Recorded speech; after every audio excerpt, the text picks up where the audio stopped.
YCP మేనిఫెస్టోపై CM Jagan కీలక సమావేశం నిర్వహిస్తున్నారు. అధికారమే లక్ష్యంగా మేనిఫెస్టోపై కసరత్తు చేయబోతున్నారు. నవరత్నాలు కొనసాగిస్తూనే రైతు భరోసా పెంచే ఆలోచనలో ఉన్నారు వైసీపీ ప్రభుత్వం. ప్రతి కుటుంబానికి ఏడాదికి సబ్సిడీపై 3 గ్యాస్ సిలిండర్స్, డ్వాక్రా రుణమాఫీ, కుటుంబంలో ఎంతమంది పిల్లలుంటే అంతమందికి అమ్మ ఒడి వర్తింపు ఆలోచన చేస్తున్నారు. ఇక వృద్ధాప్య పెన్షన్ల పెంపుపై చర్చించే అవకాశం ఉంది. తాడేపల్లి క్యాంప్ ఆఫీస్లో జరిగే భేటీకి పార్టీ సీనియర్ నేతలు హాజరు కాబోతున్నారు. షెడ్యూల్ వచ్చేలోపే మేనిఫెస్టో ప్రకటించాలనే యోచనలో సీఎం జగన్ ఉన్నట్టుగా తెలుస్తుంది. మొత్తం మీద మరొకసారి అధికారమే లక్ష్యంగా అధికార వైసీపీ తన మేనిఫెస్టోను ప్రకటించబోతుంది. నవరత్నాలు కొనసాగిస్తూనే ఇటు ప్రతి కుటుంబానికి 3 సిలిండర్లు, అలాగే వృద్ధాప్య పెన్షన్ల పెంపుకు సంబంధించి కూడా కీలకంగా చర్చించే అవకాశం ఉంది. తాడేపల్లి క్యాంప్ ఆఫీస్లో దీనికి సంబంధించి మరికొద్దిసేపట్లో భేటీ అయ్యే అవకాశాలు కనిపిస్తూ ఉన్నాయి.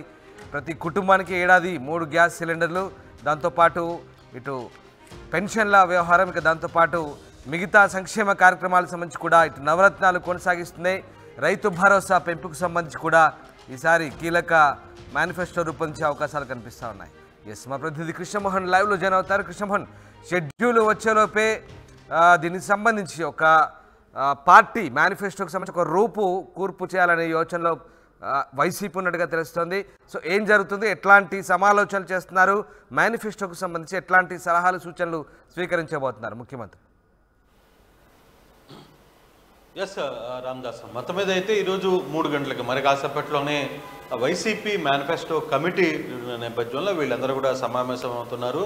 చాలా కీలకమైన అంశం, ఎందుకంటే రేపు ఎన్నికల ముందు ఏవైతే వైసీపీ పార్టీ ప్రకటన చేయబోతుందో, మేనిఫెస్టో ఉంచబోతుందో దాని మీద ఒక కీలక సమావేశం ఈరోజు ముఖ్యమంత్రి జగన్మోహన్ రెడ్డి ముందు హాజరవుతున్నారు. దానికి సీనియర్ నేతలందరూ కూడా. అయితే దీనికి ప్రత్యేకమైన కమిటీ అంటూ ఏమీ ఏర్పాటు చేయలేదు, కానీ ఉన్న సీనియర్ నేతలు వరకు దీంట్లో వర్కౌట్ చేస్తున్న కొంతమందికి ఎవరైతే ఈ పని ఒప్పచెప్పారో దీనికి సంబంధించిన వ్యవహారాలన్నింటినీ కూడా దాదాపుగా ఇప్పుడు మధ్యాహ్నం 3 గంటల తర్వాత ముఖ్యమంత్రితో కలిసే ప్రయత్నం అయితే చేస్తున్నారు.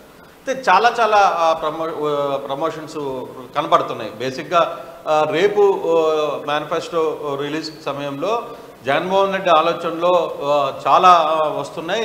వాటన్నిటినీ వర్కౌట్ అవుతుందా లేదా అన్న అంశాలను కూడా చూడాలి. ప్రధానంగా ఇప్పటికే నవరత్నాలకు సంబంధించిన పేరు మీద ఏవైతే సంక్షేమ పథకాలు ఇస్తున్నారో అవి కాకుండా చాలా సంక్షేమ పథకాలు, దాదాపుగా 100కు పైగా సంక్షేమ పథకాలని వైసీపీ ప్రతి నెల ఏదో ఒక రూపంలో ప్రజలకు అందించే ప్రయత్నం అయితే చేస్తూ వచ్చింది. కానీ ఇప్పుడు మేనిఫెస్టోలో గతంలో లాగా 3-4 పేజీలు అన్ని కాకుండా పెట్టాలనుకున్నది సూటిగా 2-3 సంక్షేమ పథకాలని పర్ఫెక్ట్గా ఏం చేయబోతున్నాం అనేది చెప్పాలి. సంక్షేమ పథకాలని, మనం ఇచ్చిన పథకాలని ఇప్పటికే 90% వరకు వైసీపీ అందరికీ చేర్చే ప్రయత్నం అయితే చేసింది.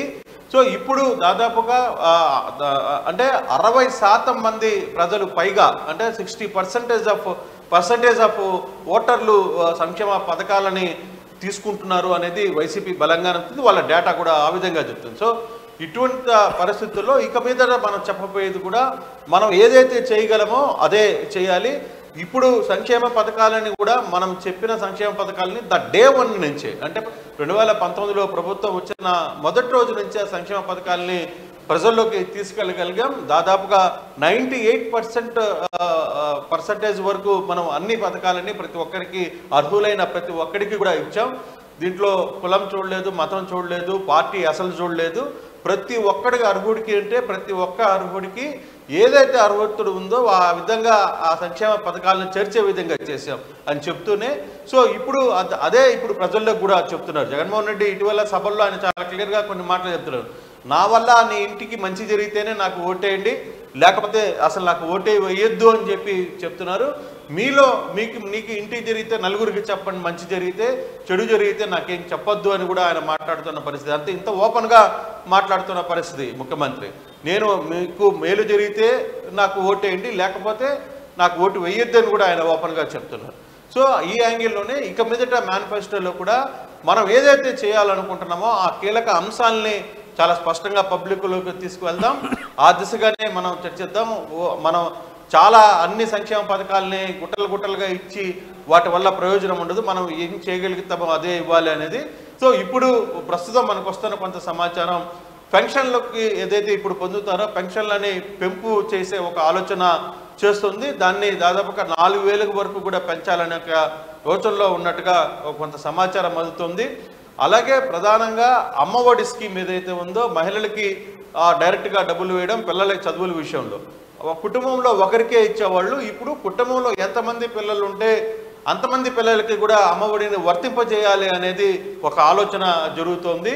సో మరోవైపు డ్వాక్రా మహిళలకు కావచ్చు, రైతుకి భరోసాకి సంబంధించిన వ్యవహారంలో కూడా దాన్ని కూడా పెంచాలి అనే ఒక ఇది చూస్తున్నారు.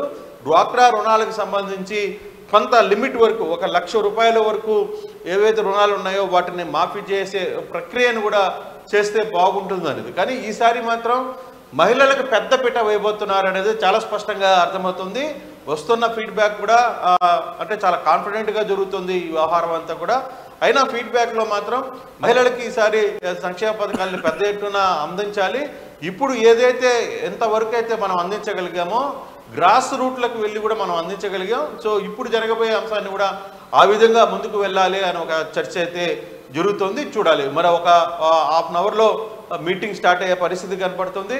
సో ఎన్ని కీలక అంశాలను చర్చిస్తారు. అయితే అంటే ఇప్పుడు నోటిఫికేషన్ వచ్చే లోపల కంటే కూడా నోటిఫికేషన్ వచ్చే టయానికి మనం అంతా ప్రిపేర్గా ఉండాలి. మేనిఫెస్టో ఏందో అనేది సో చాలా పకడ్బందీగా ప్లాన్ చేయండి. ప్రభుత్వం ఇప్పుడున్న పరిస్థితులు ఏంటి, మనం ఎంతవరకు చేయగలం, మనం చేసేది ఖచ్చితంగా చేయాలి. చేయలేనిది హామీలు ఇచ్చి మనం అబాస్పాలే ప్రసక్తి లేదు. గతంలో కూడా మనం 2014లో అలే చేయలేదు, 2019లో కూడా మనం ఏం చెప్తామనుకున్నామో అవే చేసాం, అదే ఆచరించాం. కాబట్టి ఆ దిశగానే మీరు ముందుకు వెళ్ళాలి అనేది ముఖ్యమంత్రి ఇక్కడ పాల్గొంటున్న అభ్యర్థులకు చెప్పబోయే పరిస్థితి అయితే కనబడుతుంది రామ్దాస్. కానీ మరి కాసేపట్లో మేనిఫెస్టోకి సంబంధించిన వ్యవహారాలన్నీ కూడా సో ప్రధానంగా మహిళలకి పిల్లలకి సంబంధించిన వ్యవహారంలో చాలా మేజర్ రోల్ ఉండబోతుంది మేనిఫెస్టోలో అనేది చాలా స్పష్టంగా అర్థమవుతుంది Ramdas. Right, yes, thanks for the update Krishnamohan. ఇది మొత్తం మీద మరి కాసేపట్లో వైసీపీ మేనిఫెస్టోకి సంబంధించినటువంటి కీలక సమావేశం పార్టీ నేతలతో ముఖ్యమంత్రి